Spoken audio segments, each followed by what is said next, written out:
Am I the a-hole for not sharing my success with others? I've thought about creating my own finance blog for 3 years. Everything was tentative, but I eventually took the leap and created my blog. I put hours into the infrastructure, design, and posts.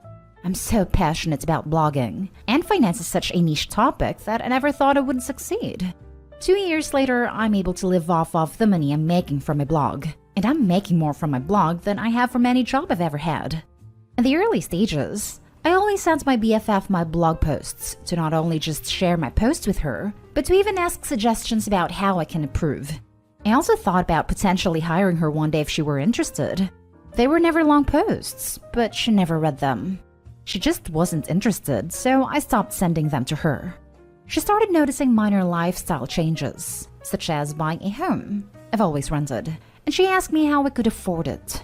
She doesn't know how much money I make, but she knows that I blog full-time now, and she now seems interested in my blogs, asking to read them. She also asked to borrow money to replace the engine in her car. I told her I didn't have the money. I knew she couldn't pay me back, and she said, "You blog about finance and you were good with money. How do you not have the money?" I figured you'd help a friend in a time of need since I would do the same for you if I had it.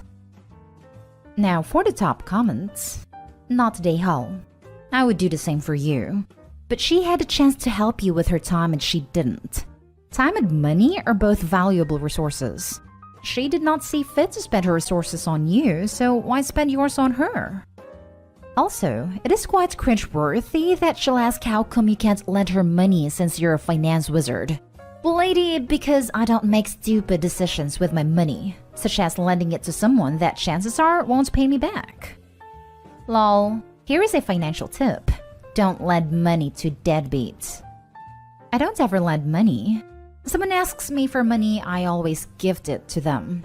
Not a good idea to do business with a friend. If I fully trust a person, maybe we can talk about a loan. Otherwise, I only gift. Not today, Hull. She would do the same for you. She didn't even read your blog posts. She just wants to use you. Not today, Hull. User alert. She only finally gave your blog attention when it would benefit her. Okay, but the real question, what's the blog? This sounds like something I need in my life. Not today, Hull. I hate people like this. The ones who are only interested after seeing the fruits of your labor. Couldn't be bothered in the beginning, but now that the success is rolling in, shake my head. Now for the next story. Am I the a-hole for uninviting my friend for my engagement party? I, 26 female, recently got engaged to one of my old high school crushes. He was a foreign exchange student from Brazil. Last year, due to the state of things, I got stuck there during a business-related trip and met up with him, Gio, as we stayed in contact after he went back home. Things kicked off romantically, and we've been together since. I haven't gotten around to explain the relationship in full to our friends, just that I met someone and we're engaged. I'll be coming home soon, and recently got into the details of our relationship with my friends. One of my friends, Anya, started talking about our old Brazilian exchange program, and how she always liked Gio and hoped she'd get to see him when she came down for the wedding. She called him the one that got away, and said she wished she took Portuguese so she could have gotten close to him. She really seemed enamored, and I couldn't bring myself to break her heart since she spoke so highly of him. However, yesterday I broke the news that Gio was my fiancé, and she seemed a bit off. She seemed even more eager to meet him, and started DMing him on Instagram. The messages weren't overtly flirty, but they were a bit odd. She asked him if he was sure about me, and if he gave himself enough time to explore. I'm really uncomfortable and have sent her a text and inviting her from the party. She called me a stuck-up and an a-hole for putting my jealousy before our friendship. Am I the a-hole? Not the a-hole. She was the one who let jealousy ruin your friendship. Don't invite her back out of guilt or anything else. It's one thing to have a crush on someone, but to actively try to dismantle an engagement and then act like a victim is repulsive. I mean, hands down, she's trying to sabotage the relationship. Why would you want someone like that at your engagement party or even wedding? She called me stuck-up and an a-hole for putting my jealousy before our friendship. No, she put her desire for Gio over your friendship. Her messages to Gio weren't called for. Kudos to him for letting you know. Her behavior made your decision justified. It's your party. You shouldn't have to be uncomfortable around one of your friends. Not a hole. No, you put your relationship with your partner Gio before your friendship with her, especially since she seems to try to become a wedge between you. Selfish? Yep. Justified? Also yep. Not a hole. I'm not even sure you could call it selfish, considering how uncomfortable Gio might be with this woman hitting on him at his own engagement party. I'd expect my husband to disinvite someone who was acting like a creep toward me to any event, let alone our own engagement party. Although I do think this whole situation is incredibly weird, why did no one know about Gio until now? Is OP rushing into things? It's just odd. We were all busy. The time was never right to go into details. Someone was sick, someone dies, someone got evicted, someone was pregnant, etc. It was never the right time to go. This is Gio. Next story. Am I the a-hole because I told my friend that she deserved to be fired? My friend and I met when we worked together. She was one of the first people to talk to me when I started and introduced me to other people that worked there. Well, I'm not sure what happened, but she started to get lazy. Show up late, stand around and talk. Which is whatever, but when other people have to pick up your slack, it's BS. When I was put on teams with her, other people would complain about her not pulling her weight. There were times we were trying to get finished and off early, and she still had social hour and cost us to stay till regular time or even late.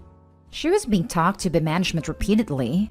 She'd tell me she got yelled at. Their big thing was her being consistently late.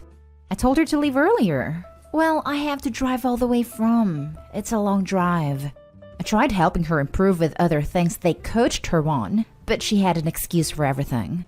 This went on a year or so, and I found a better job and left.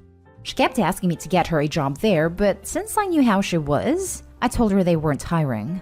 We'd hang out, and it was a lot easier not working with her. She'd still vent, but I wasn't on the other side of it, so I could be more objective and less annoyed. This has been 2 years. She called me the other day and said she got fired. I said I was sorry to hear that, but places are hiring and she can bounce back. She started going on and on about how this was out of the blue and they never warned her. I bit my tongue. I'm a supervisor now, so she wanted my opinion if I thought she deserved to be fired. I kept dodging the question and saying, I don't know, I'm not there anymore. She said, no, just be honest. What do you think? You worked there. I didn't want to, but I knew she wouldn't let it go, so I said, honestly, no offense, but yeah, they warned you like 100 times. I even tried telling you how to improve, but you wouldn't listen. She said I was harsh and should talk to me later. Am I the a-hole? I probably am, but don't tell people to be honest when you don't want the truth. Now for the top comments. Not the a-hole. You tried to be polite and she kept pushing you, so you gave her an honest answer about her job performance. She doesn't need to be cuddled. She needs to wake up and work on her performance and attitude. It may sting, but she sounds like she had it coming. Why else would she try to get another job? I bet she knew she was no longer able to get away with stuff. She needed to be dealt the harsh reality that if she gets lazy and irresponsible with her work, she's gonna be canned. Hopefully, she learns from this since that would be good for her. So true. So many people ask for an honest opinion, but when they tell an honest answer, they will start acting like you were an a-hole or you were so harsh. A. She was warned 100 times before it happened. B. She asked a question and wouldn't let go when you said you didn't answer. Don't ask a question, get an answer, then go all surprised Pikachu face. She is for sure the a-hole. Let her be salty all she wants. You are not the a-hole. Not the a-hole. She asked you to be honest, and so you were. She could have taken your honesty and used it to improve herself, but she decided not to go that route, so it's not on you. Not the a-hole. She's got to do better at her next gig, and if you lie, that won't help. Yeah, she was prodding because she knew but needed to hear it from someone else to confirm. Insisted on hearing it from someone else to confirm, then got mad at them for it. Sometimes I wonder if people like this do it because they do know, and they do need to hear, but they can't stand knowing they did it to themselves. So they push this kind of thing just to have someone else to get mad at. Now for the last story. Am I the a-hole for disinviting a coworker for perpetually spoiling things? Almost every Friday, my coworkers and I will go out and get drinks and socialize. More often than not, it's an open invitation for the entire office, and even people outside of our team will join. We typically have a great time, but only when Logan, 20s male, doesn't show. Logan means well, but is easily excitable and engages people in conversations they're not interested in. The worst of this behavior has to do with spoiling movies, shows, games, etc. A few weeks ago, I mentioned that I had tickets to see the new Mortal Kombat movie over the weekend. Logan lit it up and immediately responded, "You love the scene where, spoiler, happens and when, spoiler, shows up." I was bummed and walked away without continuing the conversation. Later that same night, Amy, another coworker, was discussing a TV show she was a few episodes behind in. Logan blurts out, "I can't believe that beloved character dies in episode whatever number." Amy, who had obviously not yet watched it, went silent and turned away. Logan laughed and said, "I just can't help it. I get too excited." None of us were amused. A few days later, in our team-only group chat, someone brought up Logan's tendency to spoil things and admitted that they wished he weren't invited to outings because of it. Multiple people agreed and began to list everything Logan had spoiled for them. With this in mind, I didn't add Logan to the email invite for the next week's hangout. He noticed he never got an invite and began to ask around. As I was the one who'd written the email, he was eventually directed to me. He pulled me aside as I left for lunch and let me know I excluded him by mistake. Rather than try and play it off, I just told him the truth, that the fact he spoils everything is obnoxious and rude. I told him that joining conversations just to spoil things is bad enough, but he also starts conversations with spoilers. Logan was immediately defensive, claiming it's not his fault we're slow to watch, /play, etc., and that he's just making conversation. I said that if he swore he'd be more conscious about this habit, that he could join us that Friday. He came, and lo and behold, spoiled the plot of a movie I wanted to see in theaters. Out of frustration, I called him a prick and told him that this is exactly why no one socializes with him. He left soon after, and even though I said what everyone was thinking, I felt like an a-hole. Am I the a-hole? Edit. A few weeks ago, we had lunch catered and all joined in the break room. A coworker had brought a book to read during lunch, and Logan saw the cover, pulled up the Wikipedia, and read the entire synopsis aloud, including the big twist ending. I asked him why he would do that, and he responded, "Why not?" Not the a-hole. That is infuriating, and he deserves to be called out. If the group of people don't want him there, don't invite him. I would recommend planning these outings on your own time, such as at home during your lunch, and writing from your personal email to everyone's personal emails.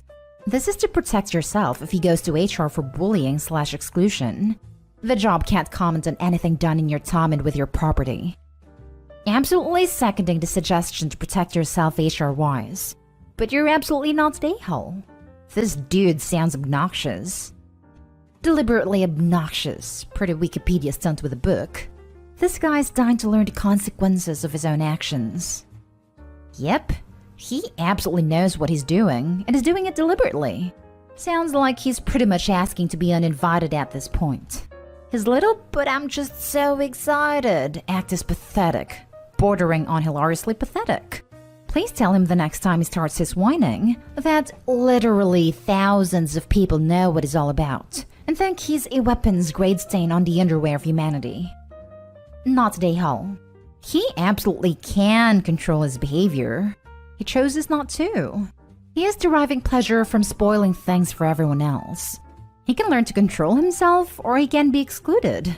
The choices really do seem simple. Agreed.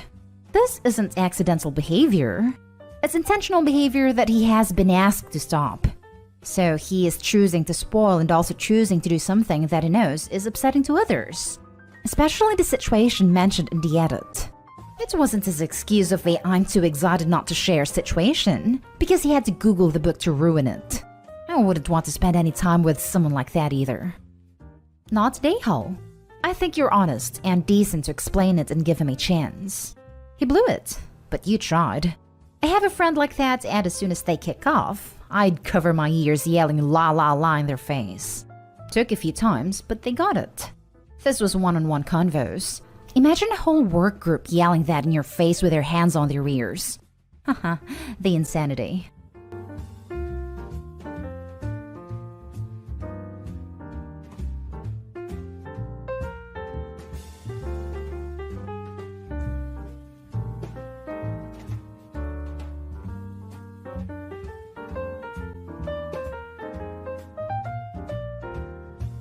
Would I be the a-hole for refusing to raise my brother's kids?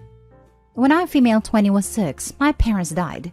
And since my brother Alan was of age at 19, he became a legal guardian. He dumped me at a foster home a couple of months after the funeral and disappeared. And that's where I stayed until my aunt found me. He didn't bother reaching out until one day when I was 9, when he brought his 2-year-old daughter to my aunt's house and disappeared again. I'm very close with her. She knows I'm her aunt, but we consider each other sisters. When I turned 18, I got access to my trust. I also got a house in Amsterdam, which is where I was born and raised until my parents passed. I traveled to see the house in mid-2022 and I loved it, so I decided to move back there. I didn't want to be separated from Mia, my niece/sister, female 13, so I moved with my whole family, Mia, aunt and uncle. My brother found out I'm back in Amsterdam. He is now poor as he spent all his money on stupid things. He has been reaching out nonstop asking for money, but I ignored him. Then he came to my house with his wife and 3 children. My brother says it's mean of me to only take care of one of his children and not the rest. I told him to get a job, but he said he has a criminal record and his wife is disabled. He wants a monthly allowance to support his family and to share the house with them as they live poorly. The truth is, I feel nothing for him. He is not my family. Me and my aunt and uncle are.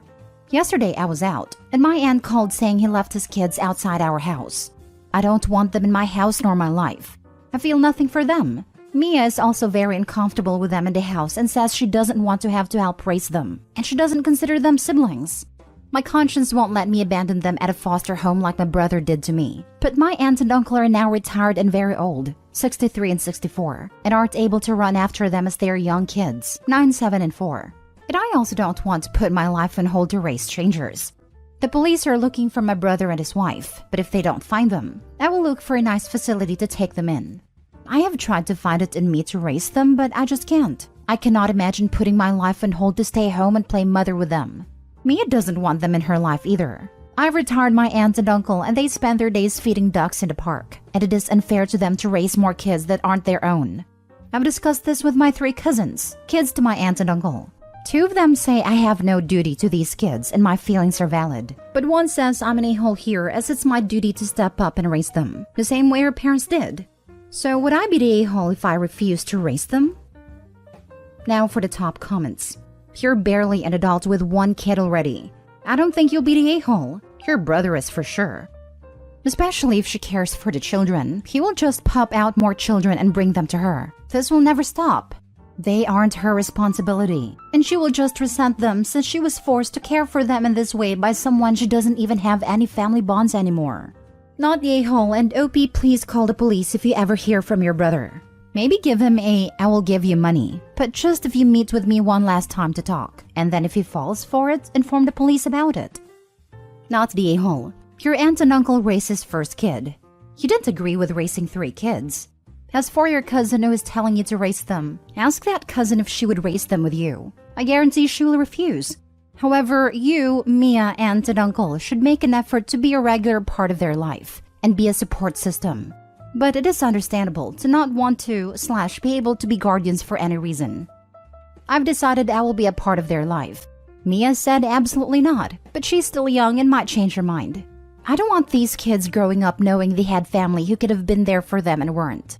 If my aunt never tracked down my brother and forced him to tell her where he left me, who knows where my life would be? But I'm 20. I'm in uni. I'm taking care of the people who took care of me, and I have a teen who's about to enter that rebellious phase. I can't handle them too, and it's tearing me apart. I can afford to set aside some money for them, and I'll try and visit them monthly, wherever they end up. Maybe when I'm older and have settled down more, I'll bring them in. As for now, I'll settle with them perhaps being in a group home where I can visit them or take them out during the day. I can only hope when they get older they'd understand. Next story. Am I the a-hole for grounding my daughter for leaving her sister with a neighbor? I'm the single mom of 3 kids. Polly, 16 female, Trevor, 12 male, and Cassie, 8 female. I have little to no support. Their father left after Cassie was born, no family nearby, etc. I have 2 sitters that I can call on as needed, and I used them before I'd ever ask Polly for help as I don't want her missing out on her teenage years.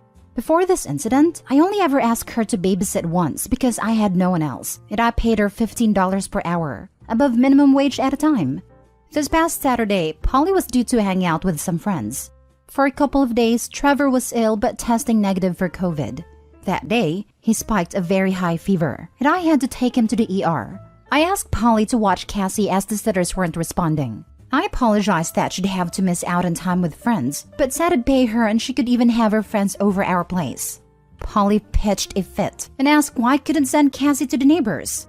We don't know them. They moved in last month and outside waving when we got our mail. I don't have a relationship with them. Polly was irritated, but I told her I'd pay her $18 per hour and that I had to go.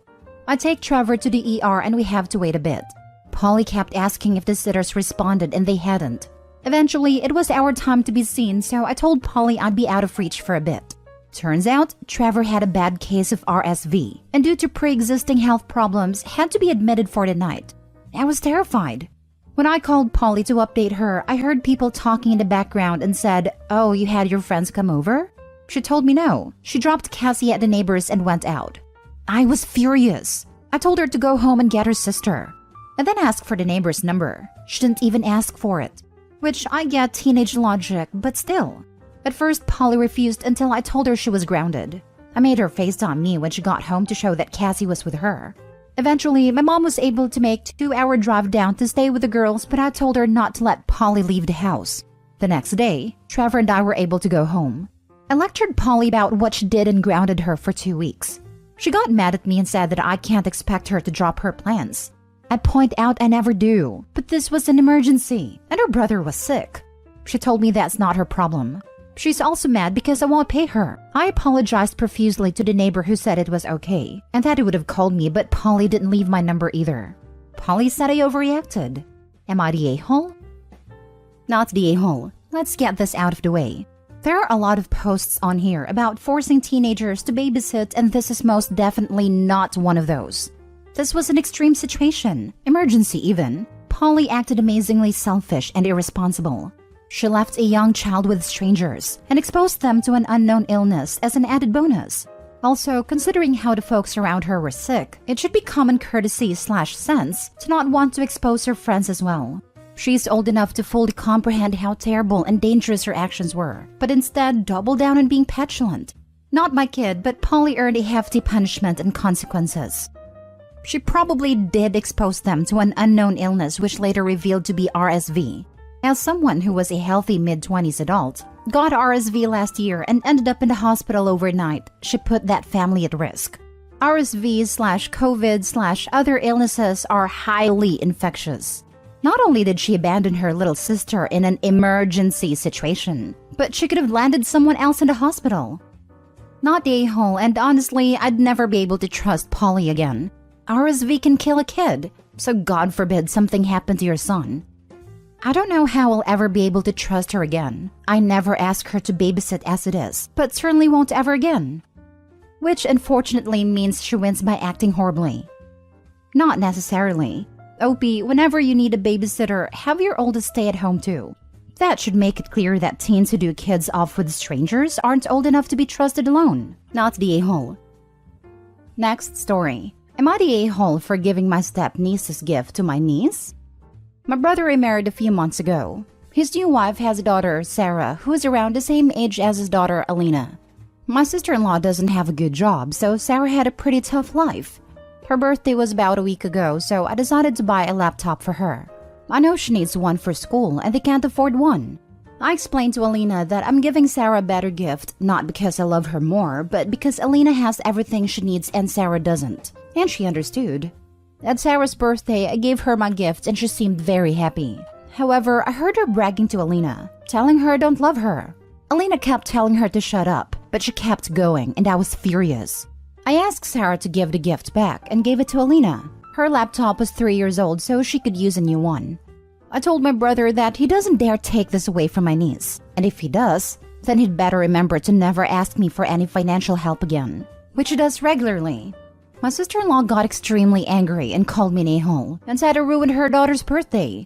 I told her her daughter ruined her own birthday and this punishment is well-deserved. I will never sit here and watch someone bully my niece. My sister-in-law and her daughter think I'm an a-hole, and I believe my brother agrees with them, but he doesn't say anything. Tough one. I think I'm going against the grain here by the looks of it. I think this probably was effective as far as teaching Sarah not to bully someone in front of a gift giver. But this whole situation is likely going to have caused even more resentment from Sarah towards Alina. I'm not sure that you'll have done either girl any favors as far as their relationship goes in the long run. You went out of your way to provide a very generous and thoughtful gift. You spoke with Alina and saw how understanding she was about the differences and need between herself and Sarah. It doesn't sound like, and to correct me, that Sarah's parents were stepping in to mediate the situation. Your gift was used by Sarah as a tool for bullying, saying Opie doesn't love you and the laptop symbolizes that. I think others are right that it was technically wrong to try to retract a gift that had been given, but seeing as that gift was being used to bully someone who you presumably feel protective over, I struggle to fault you for it. There were probably better solutions, but in the heat of the moment, you've removed the catalyst for bullying essentially. Perhaps it would have been better to keep hold of the laptop, rather than re-gift it in front of Sarah though. How old are your nieces? It sounds like they're of an age when they would understand the gravity of their words. I'm going to go not the a-hole for now, but curious to read more of the other perspectives here. Sarah has some important lessons to learn. Her brother and his wife must help her if they're incompetent parents. Maybe she made a mistake giving it to Alina. She wouldn't have caused any girl-on-girl jealousy if she came back, but it's done. Not the a-hole. It's appalling that Sarah isn't grateful and realized how lucky she is to have a new aunt who cares enough to buy her an expensive gift. The bragging just made it worse. Don't gift her anything good until she's learned her lesson, OP. A lot of YTAs here. That's crazy. Didn't realize that just because her brother got married, she's just supposed to automatically care about these people. She gave the girl a gift. The girl then rubbed the gift in her niece's face to the point of tears. She then took back the gift and gave it to niece. Because why on earth would she want a boy to have a new gift from her?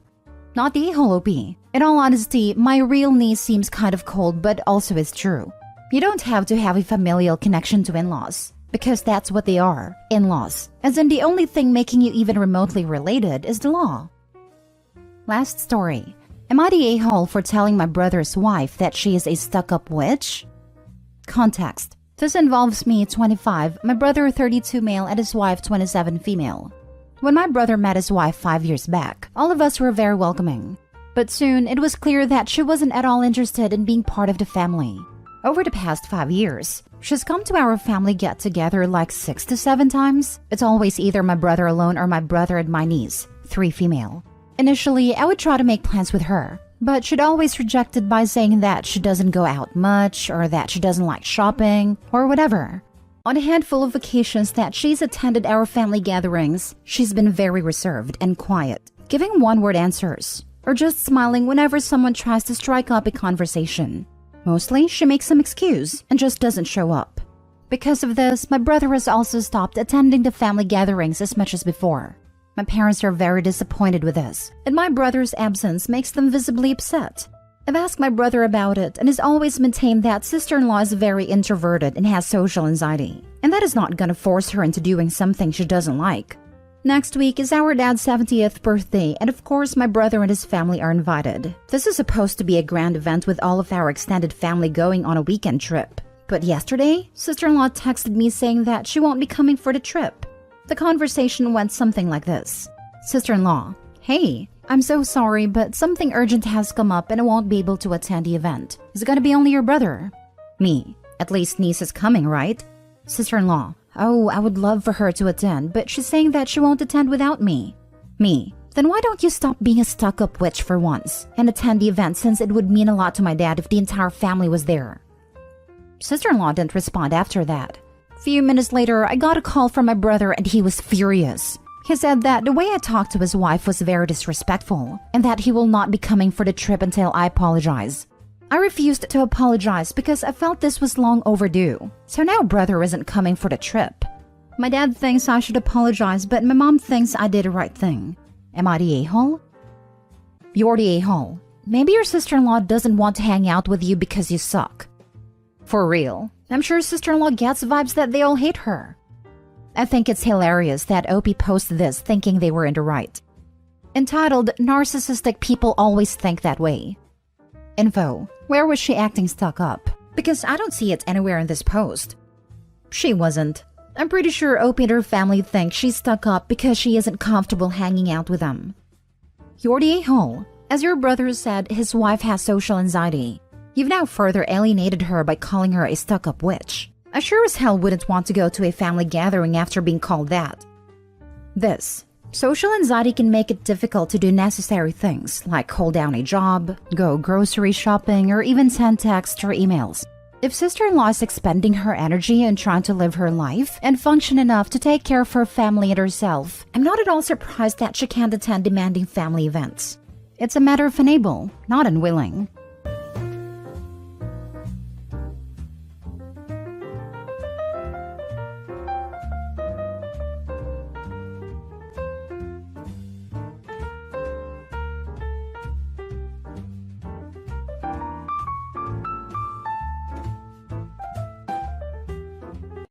First story is titled, Am I the a-hole for calling my fiancé entitled over a dispute over wedding planning? I just got engaged to Anna and we are in the very early stages of wedding planning. We can't afford to pay it for ourselves, but it will be a small do-it-yourself wedding. I knew that my parents were going to offer to pay because I'm the last to get married, and they paid for both of my siblings. Anna and I have talked about my parents' money before, and mutually decided that when they offered to buy us a house, not trying to be an entitled bud, but they bought both of my siblings a house, we are going to decline because it comes with strings attached. My mom drops by whenever she wants, makes executive parenting decisions for my sister and sister-in-law, and Anna and I don't want that. So, we had dinner with my parents recently, and my dad offered us $70,000 for the wedding. I saw Anna's eyes light up. I asked what the strings would be, and my dad said we would have to let my mom help plan, invite a certain number of their friends, make sure the food included things they liked, and if he was spending that sort of money, it wasn't just for us. His wife better be happy. I told Anna it was her call. Anna got upset and said no to the conditions, which I was fine with. Anna then said my parents are selfish, which okay, fair enough. Then she started to beg for the $70,000 without the strings. My dad said that was out of the question. She kept it up, so I changed the subject. The next morning, she told me she was going to call my mom and try to convince her to drop the conditions. I told her that she was being entitled, and they have the right to give conditions. I wouldn't personally do it, but I think it is their right. I told her that if she called my mom, it would embarrass me because of the entitledness. She now thinks I'm on their side, and she's deeply hurt that I used the word entitled because she prides herself on being a hard worker. Now for the top comments. Not the a-hole. This does comes across a little entitled. It's not our $70,000, and whilst I do think your parents are a bit extreme by offering you money with such extreme conditions, your fiancé shouldn't be calling your parents demanding they give you the money. It's even worse that you'd already discussed exactly this in the past and agreed not to take the money. The conditions aren't that crazy though. Parents get to invite some friends. Mom helps plan. Parents want food we like. Not like mom is wearing a wedding dress and standing on the groom's right side at the altar. Mom helps plan wedding is code for mom plans the whole wedding though. You can tell that she would control the whole thing and use the "but I'm paying for it" card every time there was a difference of opinion. OP, not the a-hole. You guys already had a plan. Your fiancé just got distracted by the dollar signs. It stinks that your parents are putting conditions on the money, but it is their right to do so. She begged for the money? Not for something critical, but for a wedding? She embarrassed herself. And you, and sounds entitled. Not the a-hole. Not entitled. Greedy. She's running her dream wedding through her head and is ignoring the warning signs. Not the a-hole. I think you are correct that she's acting entitled. I am so glad you recognize that your parents' money comes with strings. Also, it seems your parents are very upfront with what they expect should you accept their money. I feel like this is totally fair. No one is trying to trick you into taking the money, then making demands. If she wants this super expensive wedding, totally a waste in my opinion, then she has to accept that she will no longer be in charge of it. Your mother will be. Next story. Am I the a-hole for telling my wife that I can't make my mother apologize to her? I got married recently, and my mom and wife fought over wedding planning. A lot. They didn't like each other too much before, but wedding planning brought out the crazy. My dad ended up pulling all the funding and screwed us. Not trying to be entitled, but things had already been booked when he backed out. We found out that my mom had been talking a lot of crap about my wife. I confronted her, and she said that I am psycho for trying to control what she says, and she's allowed to tell people about her life. I demanded that she apologize, and she said no. I said unless she can respect my wife, she cannot come to my wedding. This is when my dad cut funding. She ended up not coming, and no one from her side of the family came, so that included uncle and all of my cousins. My dad did come, but he ended up throwing a temper tantrum and leaving. After the wedding, I said that my wife is still owed an apology, and that if she can't respect my wife, she can't be in my life. My mom was like, okay, bye. And that was the end of that. My wife brought up last night that she is upset that she never received an apology. I said that is okay, but there is nothing I can do. She got mad and says I should make my mom apologize. I said that I can't make a grown woman do anything, and she got mad and said I need to lay down the law. I already went no contact, so I literally don't see what else I can do. I said that she was being naive and that I can't make her. Now my wife is upset with me. Not an a-hole, but it kind of sounds like your wife is another version of your mom. Exactly what I was thinking. Probably why they didn't get along. OP is really stuck between two difficult people, it seems. Pleasing one means hurting the other. Mom and wife just need to talk, bury the hatchet, and compromise if they want a relationship. It sounds like they would both love to bury the hatchet in each other's skulls. Not the a-hole. Tell your wife to please stop already. Your mother is never going to give an apology, so she just needs to stop and move on. I get her feelings were hurt, and she's entitled to want an apology. But demanding that you force an apology is ridiculous, and she needs to drop it. You have already explained to her that you can't make an adult do something they don't want to do. And you have already backed her up, supported her through all of this, and went no contact with your family. There's literally nothing more you can do, so she needs to let the idea of an apology go. Honestly, this makes me wonder if Opie chose the right side. You cut off your family for her. She's totally unreasonable, not an a-hole. Now for the next story. Am I the a-hole for asking my husband to pay 100% of our expenses if I extend my maternity leave? I get the title sounds bad, but hear me out please. My husband, 32 male and I, 28 female, are expecting our first child. Up until now, we've always split our expenses according to the percentage of our incomes. For simplicity, let's say he pays 60% and I pay 40% because that is proportionate to our salaries. This applies to our rent, utilities, groceries, insurance, etc. We keep phones, cars, and other things separate. It's very early on in the pregnancy, which is why I can't ask my friends and family this, so looking for unbiased Redditor opinions. We were discussing maternity leave/baby plans, and I told him I thought I'd wait until the baby was 6 months old before going back to work and putting them in childcare. Husband said that he read that it was important for the first year of the baby's life it should be at home bonding with the parents, and asked me to take a year instead. With anti-discrimination laws, my job is held indefinitely until the time I choose to return. However, the issue is that it wouldn't be financially wise for me to take so much time off. I've calculated my paid maternity leave, my annual leave, etc., and how much unpaid time I would need to take up until the child is 6 months old, and I can make it work.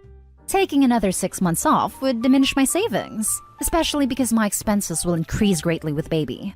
I gave 2 suggestions as a compromise. One, if he wants me to take 6 months of extra leave, he should pay for 100% of the family expenses during that period. That would be what was mentioned in the first paragraph. Then we would split baby expenses at the current ratio and I would pay for the things I already keep separate. 2, he should take 6 months off after the baby is 6 months old and take care of them while I go back to work. I asked for him to think of it as paternity leave. If baby needs 1 year with their parents, then it could be either one of us. I could pump breast milk, or depending on the situation, the baby may be on formula by then. He hates both suggestions. He thinks it's unfair to burden him with all of the family expenses when he's already paying more than I do. His workplace doesn't have paid paternity leave, and taking 6 months off could affect his career progression, and they might replace him. We don't know if his company would hold the job for him, as it's too early to approach them about it. I don't understand why I should have to disproportionately suffer financially for the baby. We've always said we'd be 50-50 in the responsibility for the kid. Me taking more time off would also jeopardize my career progression, and having a kid already interrupts that, and my savings would be far worse off than his. He feels that sometimes you need to sacrifice things when you become a family, but I feel like I'm the only one who is sacrificing anything here. When it was just the two of us, expenses were easier. Now that we're going to be a family, it's getting harder to decipher. So, am I the a-hole for making these two suggestions, or should I be willing to take an extra 6 months off at my own expense? Option 3. He pays you a fair wage for the work you will be doing by staying home and taking care of the baby. Hint, it's not cheap. Then you can pay your normal stuff from that wage. Seriously, this pedantic separation of finances when you share financial responsibility is just doomed. Not the a-hole, Opie. Not the a-hole at all. Not the a-hole. He thinks it's unfair to burden him with all of the family expenses when he's already paying more than I do. You'll be doing the childcare while he is at work. For 40 hours a week, you'll be burdened with all of the nappy changes, the spit up, the keeping a tiny human alive. He's way off the map here. Way more than 40. He's been working hard. You know, he isn't coming home and jumping right to parenting. First, he'll need a few hours to relax. Not the a-hole. And if you taking unpaid time, you have no salary, so the percent according to incomes would be 100% husband, 0% you. But the deal wasn't according to our incomes and savings.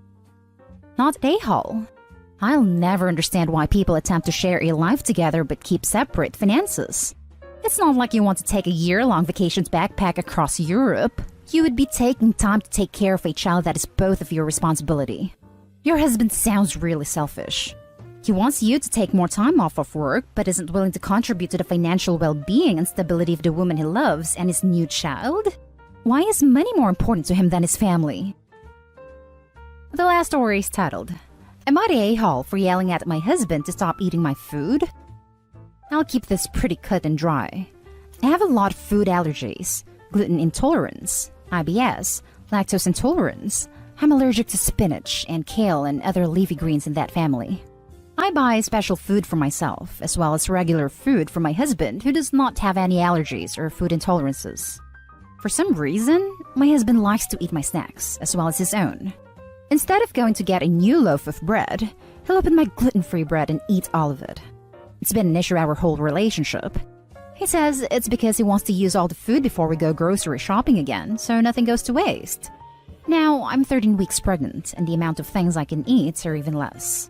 Pretty much the only things I can keep down are these very specific gluten-free crackers that are like $8 a box, and bananas. Yesterday, I came home from my doctor's appointment and found out that he ate my whole brand new box of crackers. I had just gone grocery shopping, and we had plenty of food and snacks for him to eat. When I asked him why he decided to eat pretty much the only thing I can keep down, he said he just grabbed some crackers, and didn't see the big deal in that I was overreacting by being upset. He said he knows my pregnancy hormones are out of whack, but I needed to control myself. That made me angry, and I told him he needed to stop eating my food and make me feel bad for being upset, or he wouldn't have a wife anymore. He got really offended and hasn't spoken to me since, and I feel like I overreacted due to my pregnancy hormones, but I also feel like I'm kind of valid in being frustrated by my husband, who has no allergies, eating all my specialty food before I get any. Am I the a-hole? He gets annoyed if I only buy things I can eat. He asks why he has to eat my diet when it's not him that has problems. Now for the top comments. Not the a-hole. This feels like a weird manipulative power trip. How long have you been married? Have you noticed any other warning signs?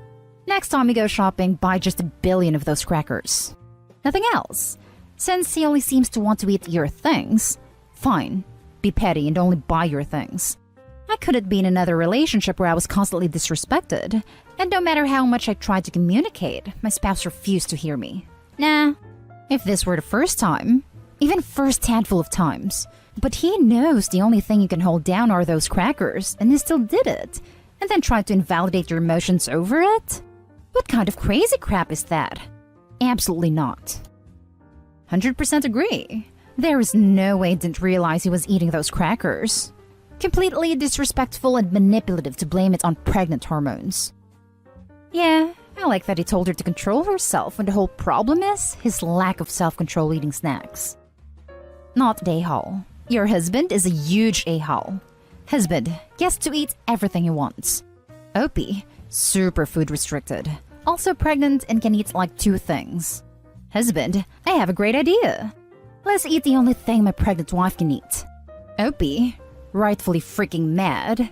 Husband, shocked Pikachu face. I'm gluten intolerant and a vegetarian, and my boyfriend would never dream of just eating all of my gluten-free stuff. He even bakes me super tasty bread and then doesn't eat any of it if I don't tell him it's okay. Your husband is horrible. I'm a vegan. Makes life very hard, especially with the spinach and kale issues. Not a-hole. He said my pregnancy hormones are out of whack, but I needed to control myself. He's dismissing your perfectly valid concerns by blaming it on your hormones? You weren't overreacting at all. You literally just asked him why he ate the only food you could eat. That's perfectly reasonable, and it was the dismissal of your feelings that made you angry. Again, which is perfectly understandable. Also, it's crazy that he hasn't spoken to you since. That is not a good way for him to handle disagreements in the relationship. How long has it been? And that's the end of this video, folks. As always, leave a comment and hit like and subscribe. And if you want more of this content, turn your notification on to get updated on the latest videos. And I'll catch you in the next one. Stay safe.